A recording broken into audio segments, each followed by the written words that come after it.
대림절의 시작인데요. 주님이 오심을 기다리는 대림과 동시에 주님께서 다시 오실 재림을 기다리는 마라나타의 신앙이 우리 안에 있기를 간절히 소망합니다. 새벽 예배 말씀이 요즘에 요한계시록을 다루는데요. 초대교회 성도들에게는 정말 그 신앙을 지키는 것이 너무 힘들고 고난이었습니다. 그런데 요한을 통해서 마지막 때를 주님께서 보여주시고 그 말씀을 듣고 그 백성들의 고백이 마라나타 주 예수여 어서 오십시오 라고 주님을 화답하며 주님의 오심을 기다리는 그러한 대림절이 되기를 소망하고요. 저는 가끔 주님 제 때에 좀 오셨으면 좋겠습니다 라는 소망을 갖고 있는데, 주님 오실 때까지 정말 우리의 신앙을 잃지 않는 그러한 성도님들 그리고 교회 되기를 예수 그리스도의 이름으로 축복합니다. 예수님께서는 마지막 일주일, 십자가에서 죽기 전 일주일을 보내시며 예루살렘으로 입성하십니다. 나귀를 타고 예루살렘으로 입성하시는데 모인 백성들이 호산나 다윗의 자손이여 주님을 환영하고 주님의 왕되심을 축하합니다. 예수님은 예루살렘에 들어오셔서 가장 먼저 성전으로 향하시고요. 성전에 상을 엎으시고 그리고 성전에 의자를 엎으시며 장사하는 것을 금하시고 내 집은 기도하는 집이다 라고 말씀하십니다. 그러면서 못 보는 자 그리고 저는 자를 고치시니까 주위에 있던 어린아이들이 한 목소리로 호산나 다윗의 자손이여 하고 예수님을 찬양합니다. 그 모습을 바라보며 유일하게 주님을 기뻐하지 않은 자들이 있는데 그들이 바로 제사장들, 서기관들, 바리새인들, 백성들의 장로들, 소위 말하면 종교 지도자들이라는 사람들이 하나님의 말씀을 읽고 외우고 가르치지만 그 말씀이 자신들에게 능력이 되지 않는, 그 말씀이 은혜가 되고 그 말씀이 해석되어지지 않아서 오신 예수 그리스도를 자신들의 왕으로 자신들의 구주로 영접하지 못하는 저들의 모습을 바라보게 됩니다. 오히려 저들이 예수님 앞에 따지기 시작합니다. 예수님, 당신이 무엇인데, 당신이 도대체 누군데 무슨 권위로 이렇게 가르치시고 이러한 찬송을 받습니까? 당신은 어디로부터 왔고 무슨 권위로 이런 말들을 합니까? 라고 말할 때에 주님께서는 그 말에 즉답하시진 않지만 그 후에 세 가지 비유를 통하여서 주님의 왕되심을 그리고 인정하지 않는 종교 지도자들과 유대인에 관해서 지적하시고 그리고 올바른 신앙을 갖도록 말씀하십니다.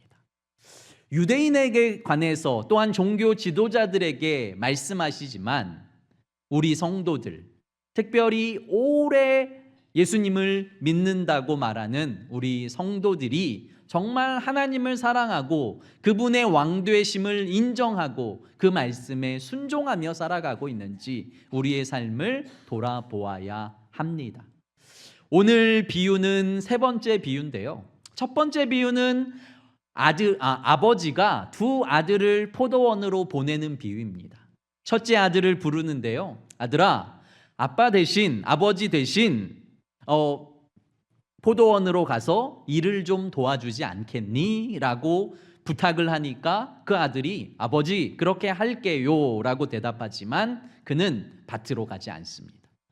둘째 아들을 불러서 아들아, 나를 위해서 밭에 가서 좀 일해주지 않겠니? 라고 말하지만 이 아들은 아버지 좀 부담스럽습니다. 제가 못할지 모르겠습니다. 라고 거절하지만 결국 그 아버지의 뜻대로 포도원에서 일하고 있는, 그러니까 하나님의 뜻대로 살아간다고 하나님의 백성이라고 말하지만 결코 하나님의 뜻에 순종하지 않는, 그러니까 그 말씀을 알고 그 말씀을 외우지만 그 말씀대로 살아가지 않는 유대인들과 종교 지도자들의 폐해를 주님께서는 지적하고 계신 거죠. 두 번째 비유도 마찬가지입니다. 포도원 비유입니다. 포도원 주인이 사람들에게 그 포도원을 맡깁니다. 그리고 삭슬 주겠다라고 그 포도원을 맡기는데 이 노동자들이 주인이 오래 돌아오지 않으니까 이 포도원은 우리가 가져야겠다. 그리고 종들을 보내어서 세를 받으려고 하는데 종들을 죽여버립니다. 그리고 그 주인이 이번에는 아들을 보냅니다. 내 아들은 존대하리라. 저들이 종은 함부로 대했지만 내 아들은 존대하리라 라고 말하지만 아들까지 죽이고 아들을 죽이면 그 포도원이 우리의 것이 될 거야 라는 말을 나누는 거죠. 하나님을 믿지만 하나님의 교회를 섬기지만 그것들이 나의 것인 것처럼 그 하나님을 믿지만 나의 욕심과 나의 생각들이 하나님의 생각을 맡고 나의 욕심대로 행동하는 모습을 바라보게 되는 것이죠. 오늘 22장 1절 말씀 이렇게 시작합니다. 예수께서 다시 비유로 대답하여 이르시되. 예수님은 세 번째 비유로 대답하십니다. 저들의 질문에. 성도 여러분들, 우리 주님은 살아계셔서 우리의 질문에 대답하시는 분이심을 믿으시길 바랍니다. 우리가 기도할 때에, 우리의 문제가 해결되지 않을 때에, 우리가 주님의 도우심을 구할 때에, 우리의 앞이 보이지 않을 때에 우리가 주님께 구하고 주님께 나아가면 주님께서는 우리에게 대답하시는 분이심을 다시 한번 믿으시길 바랍니다. 그러면서 2절 말씀 같이 읽겠습니다. 2절입니다. 천국은 마치 자기 아들을 위하여 혼인잔치를 베푼 어떤 임금과 같으니. 아멘. 하나님의 나라는 왕이 있는데 그 왕이 아들을 위하여 잔치를 베풉니다. 그런데 그 임금이 바로 하나님의 나라다라고 말씀하고 있는 거죠. 오늘 주님께서 우리를 예배 자리로 초청하셨습니다. 믿으십니까? 나의 힘으로 왔다고, 나의 의사로 왔다고 생각되지만 하나님의 초대와 하나님의 우리를 부르심이 있었기 때문에 우리는 이 자리에 와서 오늘 예배드리고 있는 것입니다. 성도 여러분, 우리가 그 부르심에 어떻게 응답하고 있는지, 우리가 그 부르심에 어떻게 예배하고 있는지, 정말 천국 잔치라고 이야기하고 있잖아요. 우리는 주님 앞에 나와 예배하는데 진짜 주님을 만난 기쁨, 주님께서 나의 왕 되시는 기쁨, 주님께서 살아계셔서 우리 예배 가운데 함께 하시는 그 기쁨이 우리 안에 있는지, 매주 와서 앉아있는 그저 의무와 같이 예배드리고 있는지, 아니면 날마다 우리는 새롭게 되어서 그 새로운 기쁨이 우리 안에 충만한지 우리의 마음을 점검해 보아야 합니다. 그리고 3절 4절 말씀도 같이 읽겠습니다. 그 종들을 보내어 그 청한 사람들을 혼인잔치에 오라 하였더니 오기를 싫어하거늘 다시 다른 종들을 보내며 이르되 청한 사람들에게 이르기를 내가 오찬을 준비하되 나의 소와 살찐 짐승을 잡고 모든 것을 갖추었으니 혼인잔치에 오소서 하라 하였더니. 아멘. 혼인잔치에 초대한 사람이 누굴까요? 주체가 왕입니다. 왕이 혼인잔치에 사람들을 초대했습니다. 그런데 사람들이 응하지 않습니다. 우선은 이 당시의 왕의 권력은 절대적이었습니다. 왕이 명령하면 그 누구도 와야 함에도 불구하고 왕은 청합니다. 왕은 초대합니다. 그러니까 우리를 로봇처럼 만들어 놓고 우리를 불러서 우리를 의무적으로 아니면 강압적으로 우리를 명령하여서 움직이게 예배하게 하는 것이 아니라 주님은 우리를 이 자리에 초대하셔서 우리의 자유의지로 주님을 나의 왕으로 고백하며 그 기쁨으로 주님을 찬양하길 원하신다는 것이죠. 성도 여러분, 주님께서는 우리를 청하시는 분, 우리는 그 청함에 응답하여서 지금 이 자리에 앉아 있음을 기억하시길 바랍니다. 주님께서는 영겁허 초청하십니다. 처음에, 그러니까 당시의 시대 상황이 그렇답니다. 몇 달 전에 혹은 1년 전에 결혼할 것을 정해놓고 미리 초대장을 보내는 거예요. 그러면 참여할 사람, 참여하지 않을 사람을 파악하고, 그리고 이제 결혼식 당일이 되면, 얼마 전이 되면 또다시 사람을 보내서 그 사람이 오도록 청하는 거죠. 그러니까 미리 오겠다고 결정해 놓은 사람들입니다. 그런데 당일날이 되니까 이 사람들이 거절을 하고 다시 종들을 보내어서 모든 것을 갖추어 놨다. 먹을 것, 입을 것 모든 것이 갖추어져 있으니까 오기만 해라 라고 청하지만 저들은 응하지 않습니다. 응하지 않고 오히려 저들은 이렇게 행동합니다. 5절, 6절 말씀 읽겠습니다. 그들이 돌아보지도 않고 한 사람은 자기 밭으로 한 사람은 자기 사업하러 가고 그 남은 자들은 종들을 잡아 모욕하고 죽이니. 아멘. 어떻게 하면 왕의 초대에 응하지 않을 수 있을까요? 어떻게 하면 왕이 초대장을 보냈는데 그것에 응하지 않을 수 있을까요? 한 나라의 대통령이 초대를 해도 기쁨으로 참여하는 사람이 대부분일 텐데, 당시에 절대 권력을 가지고 있는, 사람을 죽이기도 하고 살릴 수도 있는 왕의 절대 권력을 가진 자가 왕이 초청을 하는데 그것에 응하지 않는 사람들을 보게 되는 거죠. 다시 말하면 이들에게는 왕으로 보이지 않았기 때문입니다. 그러니까 자신의 인생에 내가 왕인 거죠.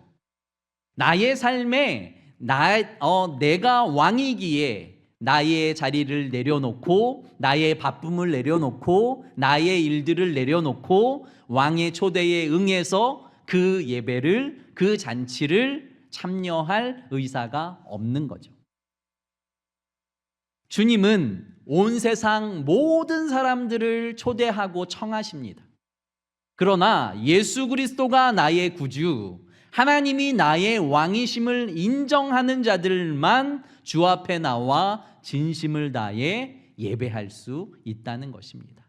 사랑하는 성도 여러분, 우리가 주님의 청함에 반응하고 있는지, 진짜 나를 내려놓고 주님의 왕되심을 인정하며 오늘도 기쁨으로 예배하고 있는지 우리의 삶을 다시 한번 돌아보길 소망합니다.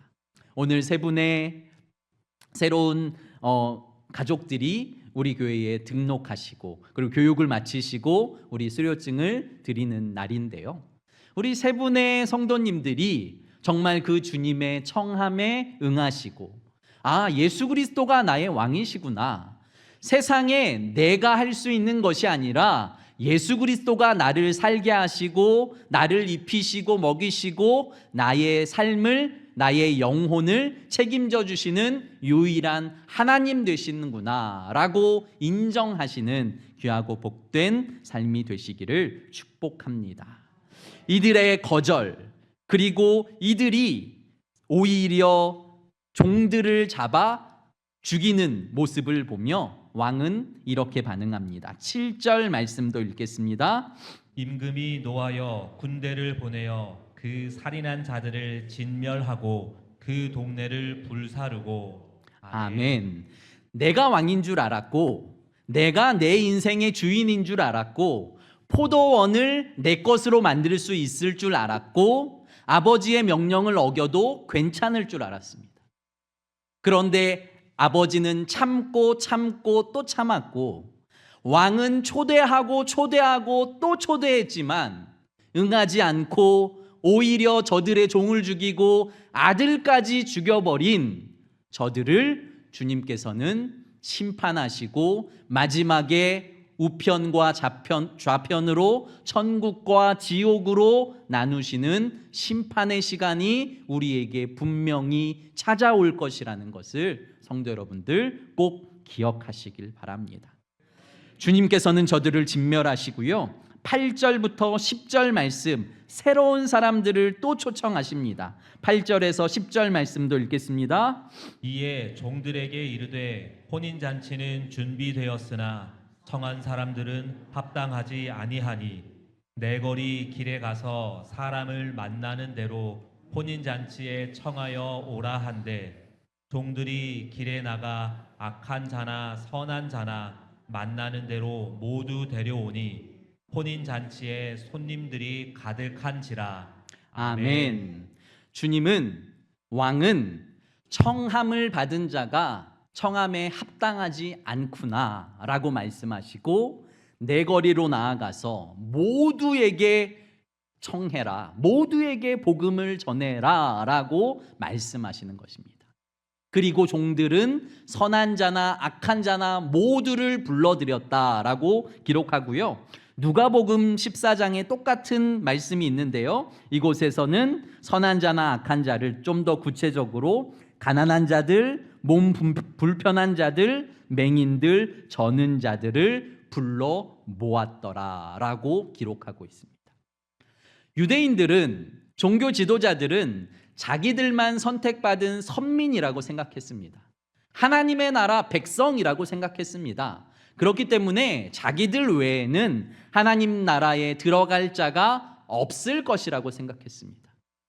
그러나 주님이 오심을, 왕이신 예수 그리스도가 평화의 왕으로 오심을 저들은 인정하지 않는 거죠.